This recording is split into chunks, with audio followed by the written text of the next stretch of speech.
by now we have all heard about the discussions that are currently going on in Paris to do with climate change and how for the first time as human beings, as a planet, we're proposing to deal with it.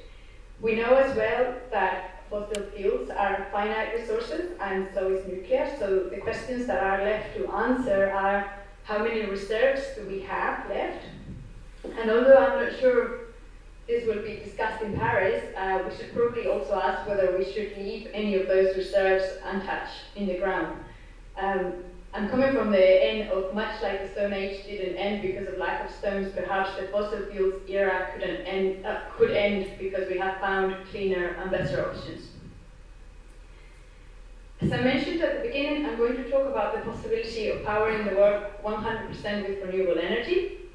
For the avoidance of doubt, those are the ones that I'm including on the slides, so not just the ones with photos. So we've got solar PV, onshore wind, offshore wind, hydro, tidal, wave, biomass, geothermal, and CSP, or concentrated solar power. And I'm going to ask at this point a few questions to the room.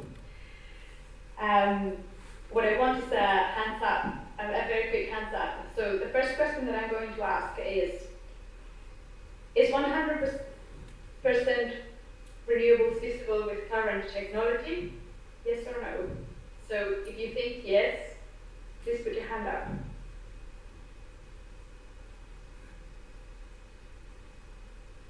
Okay. So the next question is, what are your concerns? And for this I have put them into two groups. There may be others which I haven't considered and which I'm inviting you to start in the question and answer session. But for now, the first question is, how many people have concerns about flexibility, reliability, or storage of producing 100% renewable energy? Okay, quite a few hands. The next one is, how many people are concerned about costs? Okay, so we have, actually most people are concerned about the flexibility and reliability of the storage, but also there's quite a few on costs. If there are others, do feel free to ask questions in the Q&A session at the end. The last question that I'm going to ask is, how many people think this is a technical challenge? How many people think this is a political challenge? And how many people think it's both? So let's go first for the technical challenge.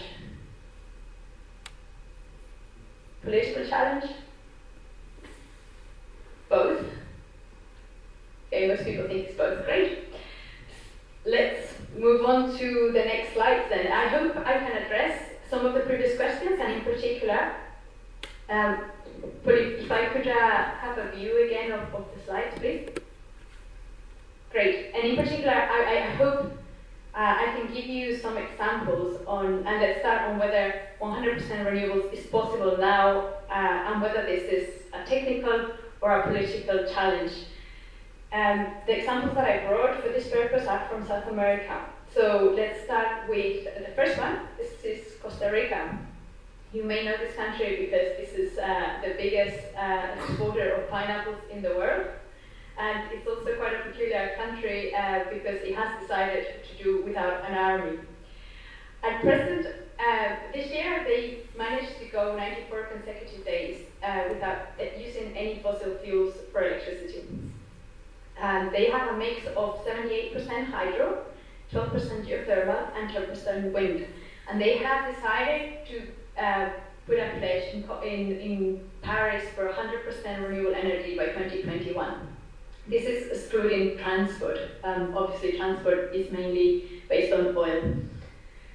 The next example I have is Uruguay. This is also a peculiar country. I imagine not everyone in the room would be able to point at its exact location on a map. It's just north of Argentina. The capital is Montevideo, and not long ago they boasted from having the poorest president in the world. This country has the highest share of GDP invested in renewable energy in the world. They produce over 90% of electricity from renewable energy. They have a mix of hydro, biomass, wind, and solar, which is 55% of their energy mix, and this includes transport. The other 45% would be purely oil and carbon-based. And their pledge for Paris is going to be 88% cut in carbon emissions by 2017 compared to the average they were producing in 2009 to 2013. They've got a very supportive regulatory environment. They are offering investors 20 years PPA, which is a fixed price for the energy that your renewable energy projects generate for 20 years. This obviously makes it very attractive for investors to put their money there. The next example that I have is Brazil, which apart from being famous from the Rio Carnival, is not often known that has about 2,200 megawatts of wind installed, about 7,000 megawatts in the pipeline. They also have 80% of the electricity that comes from renewable, and lots of it is hydro. And the last example, a country that has a very low GDP, this is Paraguay. They produce 90% of the electricity from hydro. So even in South America, which is not what a lot of us would consider exactly developed world, at least not in some areas, they're already making quite big progress in terms of moving towards 100% renewable generation. And most of these changes are being driven mostly by policy and not by improvements in technology.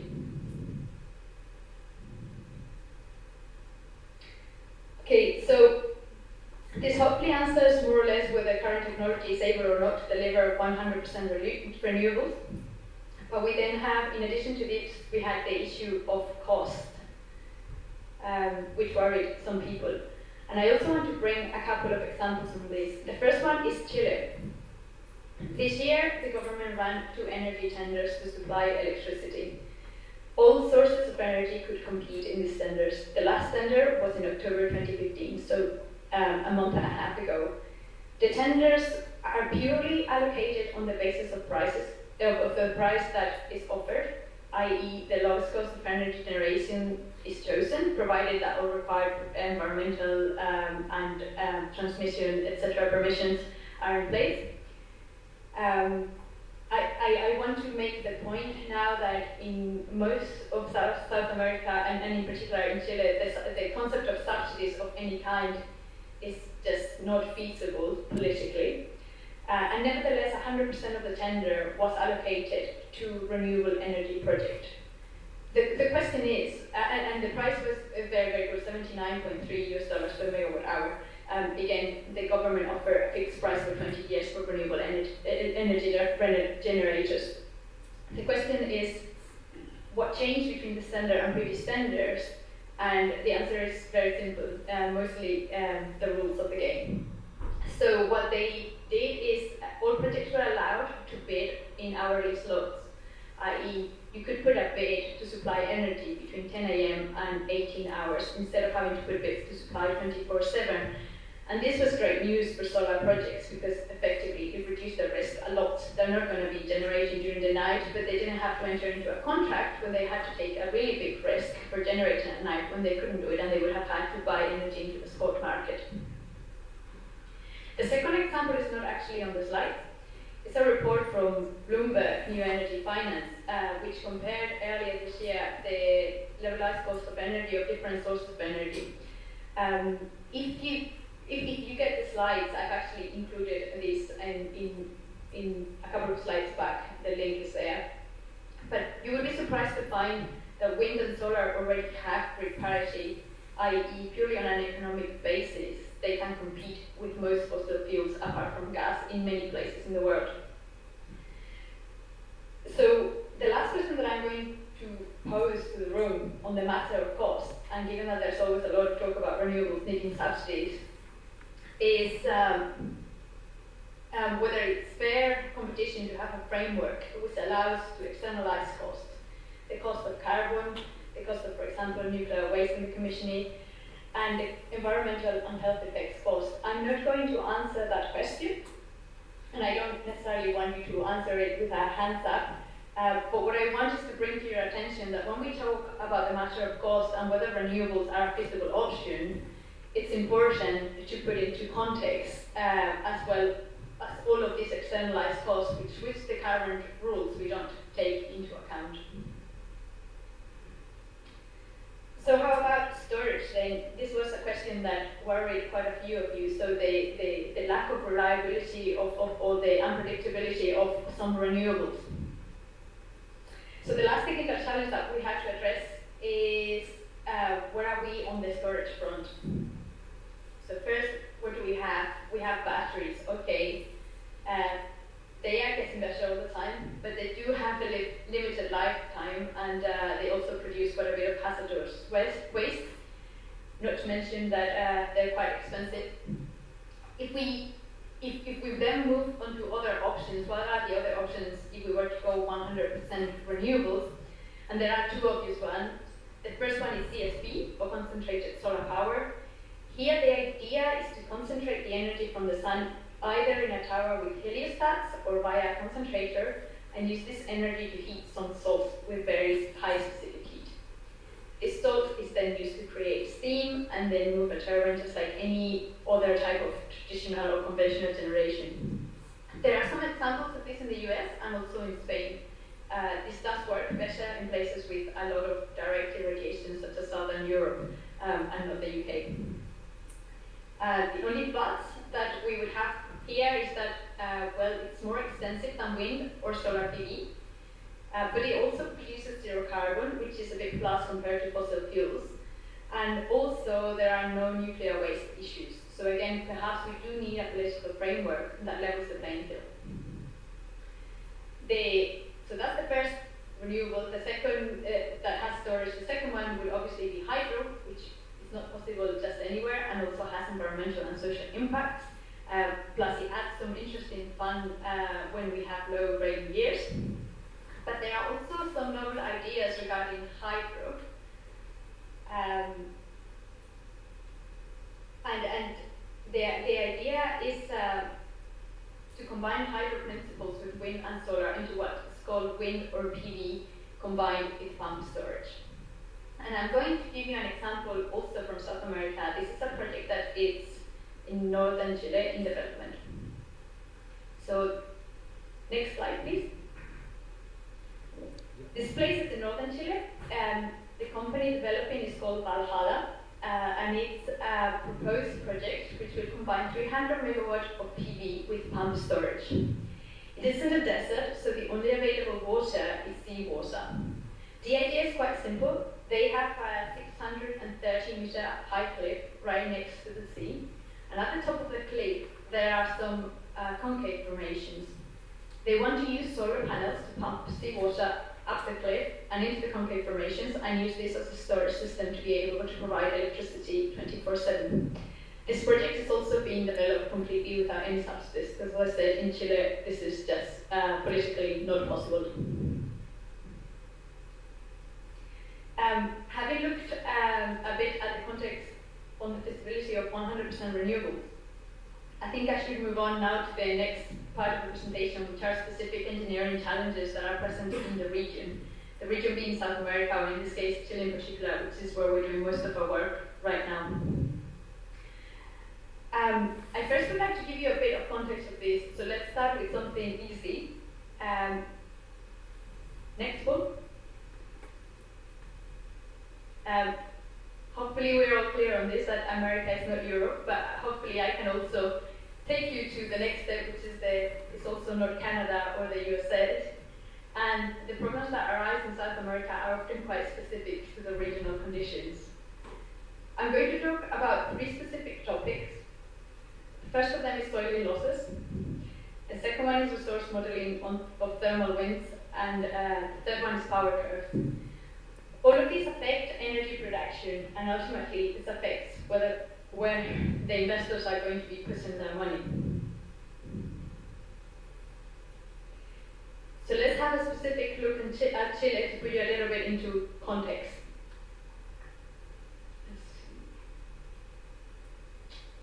So Chile is a 4,300 kilometer long country. This is roughly the distance between Bristol and Iraq. It's wedged between the Andes, which have mountains which are about 5 times the height of Snowdon, up to 6,900 meters above sea level, and the Pacific Ocean, It has glaciers in the south, but also the driest desert on Earth in the north. And as a bit of added fun, it's located on top of the Nazca Plate, having regular earthquakes and volcano eruptions. So it's quite a fun place to do business, to say the least. The photos I took over the last year. So on the left-hand side, I took these photos roughly on the same place in the south of Chile, and they are before and after the Cabot volcano eruption. If you look carefully, you can see the piles of grey ash and the change in the color of the trees between the top photograph and the bottom photograph. The photo to the right is supposedly from the driest place on Earth, the Atacama Desert.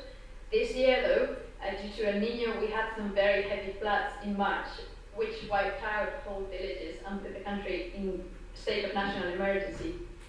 Real national emergency, not like the UK snow alerts from 5 centimeters of snow. But what this means was that from May to November, different parts of the desert flowered.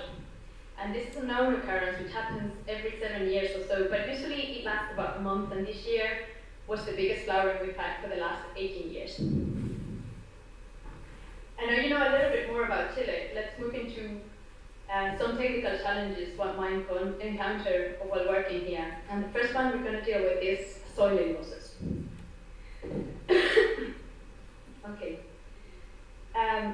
What are they? Simply put, soiling losses are dirt on the panels, which make you lose performance. The issue is that when you are in a place without water, you can have losses of up to 40% of your production.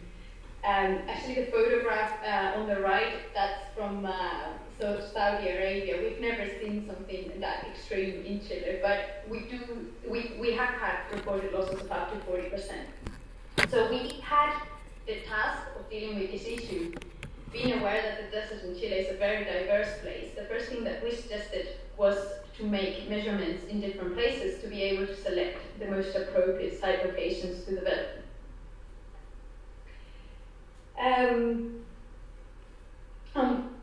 We're going to concentrate in one specific project where we made these measurements. The idea was fairly simple. We put 4 solar panels and implemented different cleaning regimes. We kept one as clean as possible, and one we never cleaned, and the other 2 in between we cleaned at different intervals.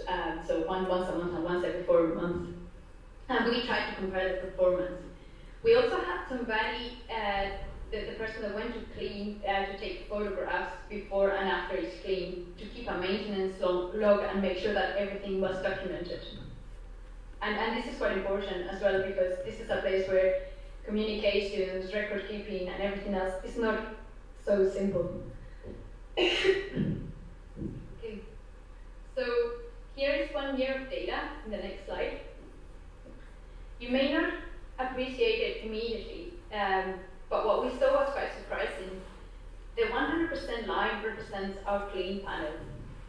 The black line is the panel that we never clean.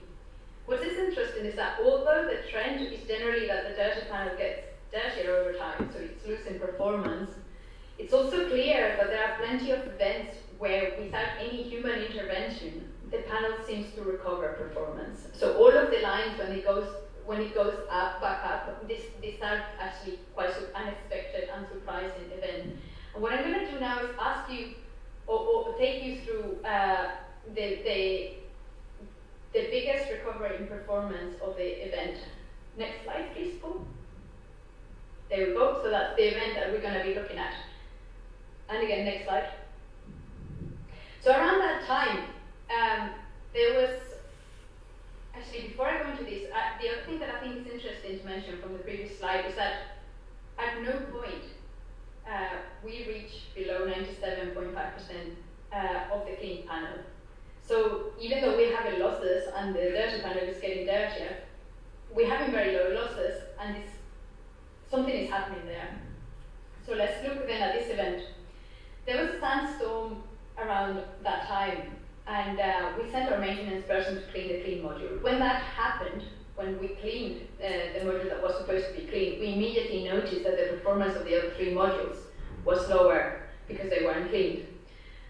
But what was surprising is that they recovered a couple of days later. So around the 19th or 20th of July, we see a recovery. So we're trying to explain these, and we started to look at few events. Surprisingly, this seemed to be a pretty convincing, if unusual, explanation for the self-cleaning of these panels or the recovery in performance. So we had a look at more photos, and this is what we saw. Next slide. And one more. So we saw a layer of dust being deposited at the bottom of the panels consistently on several days. And what did this mean? This meant that soiling was very low for this given project. This meant that this was very unexpected.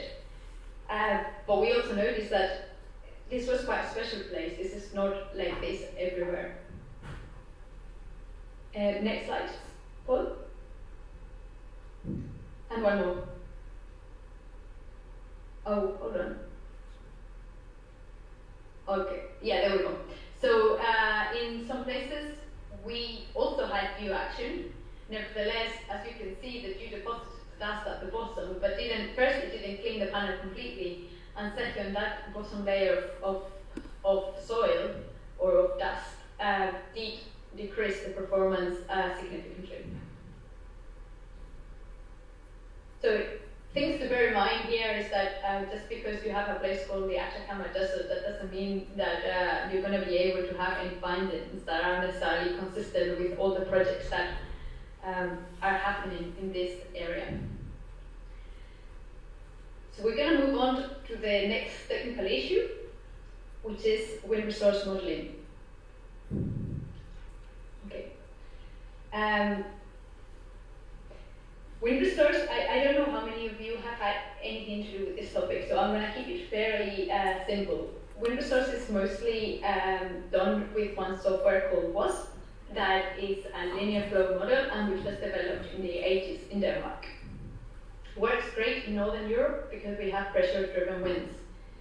Since then, things have moved on a little bit in terms of computing power. Next slide.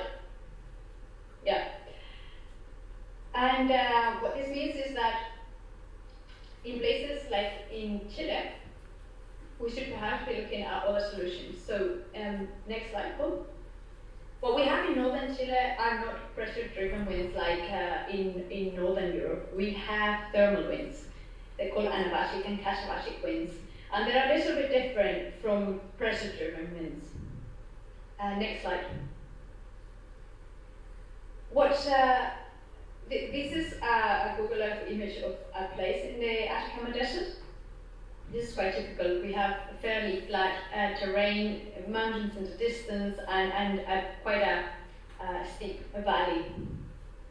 What we have, if we have a look at it, is on the left-hand corner you have the scale of the wind speed, and the highest wind speeds that are recorded in places like this in Chile are at the bottom of the valley and not at the top. In the flat plains at the top.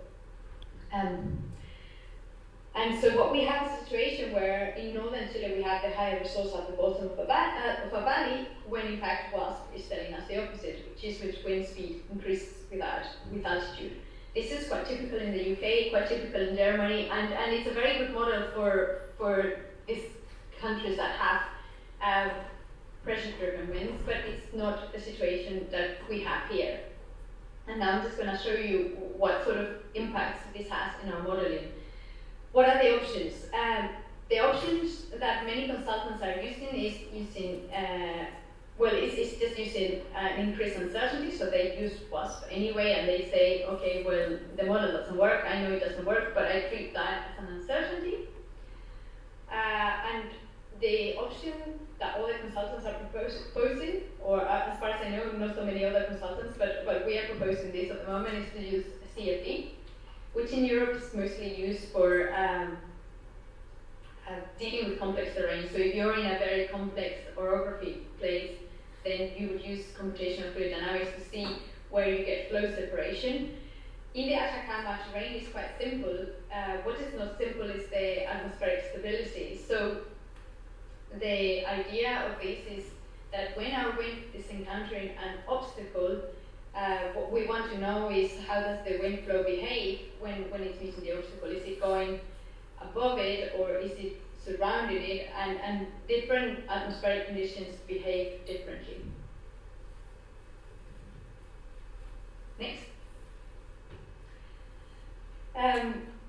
There's a study was prepared by Vestas in 2014, which compared 50 projects. They're not necessarily projects in South America, but it's quite an interesting study on, it shows the real generation versus a WASP prediction, a CFD prediction, and finally a CFD with thermal stability prediction. And we go from having a 16% error to having a 3% error. Now, in my view, 3% is quite likely an uncertainty, and we can't expect the model to predict reality 100%, but 16%, it's probably a model that is not really working so well. A specific example of a project in Chile that we saw not so long ago was a project that had 3 measurement points. Next slide. We tried to do a cross prediction from, so you have 3 points, you basically take one of them, initialize the model from this point, and try to predict what is happening in the other 2 points for which you have measurements. And then, so with this cross, and then you do the same with another point and try to predict the remaining 2 points. Effectively, what this means is that you can do a blind test on how the model is doing, and WASP gave us in the order of 12% wind speed differences, which it's, in this case in particular, it was similar in terms of energy. In other places, 12% wind speed difference can make 30% energy or so.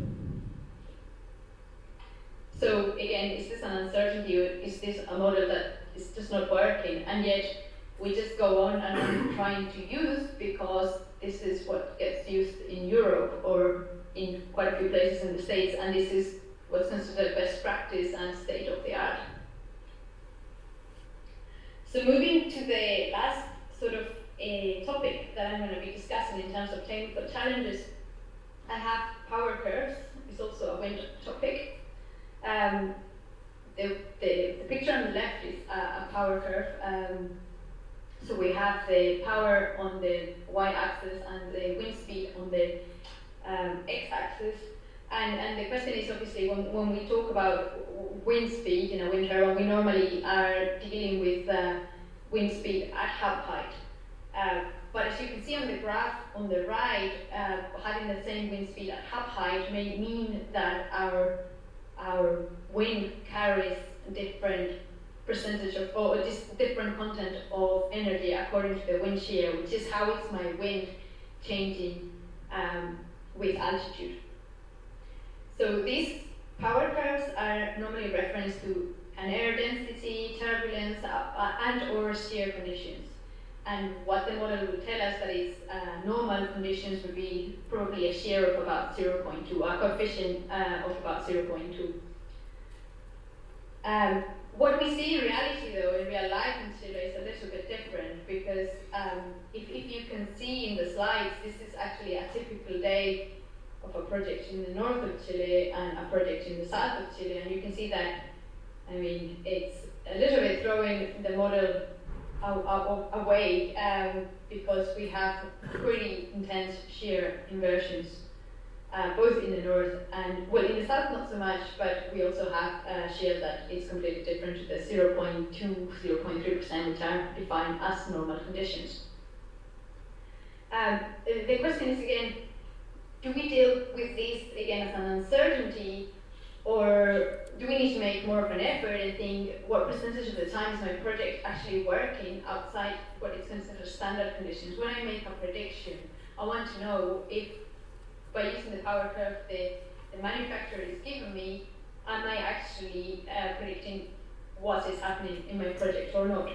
and whether we should perhaps start thinking about power curves more as a matrix where under different conditions, so if we have different conditions for turbulence, which would be the y-axis on that matrix, or for shear, which is the x-axis on the matrix, we are actually making more accurate predictions. So if my project is in the red area, we're obviously not doing very well, but if my project is doing, is mostly operation on the green area, then I should get more energy out of what's happening.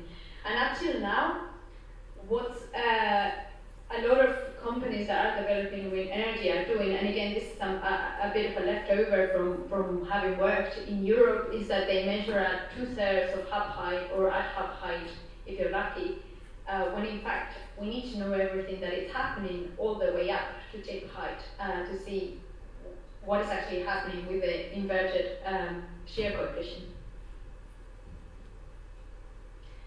Next.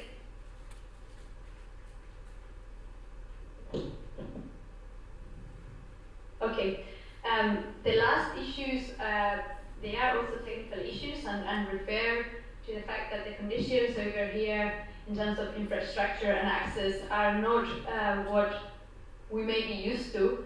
We have extreme environments, we have untamed environments, we have a lot of wildness, and what it is we need to start thinking of ways to deal with this, to be able to get these renewable energy projects built where we want them.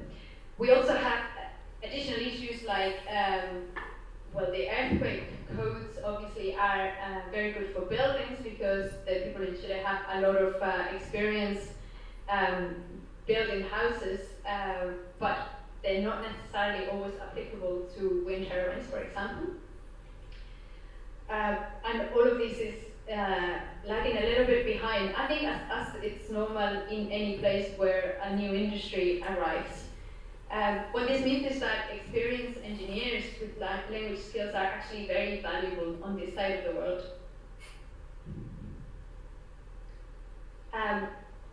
So let's bring this a bit to a close. The conclusions that I hope you take from this is that 100% renewables is technically feasible now. There are technical challenges, but the technical challenges are easy compared to the political ones and dealing with the political frameworks. And the rules of the games, which effectively are set by the policies that are put in place, affect significantly where investors are going to be putting their money in the future. Thanks very much for your time.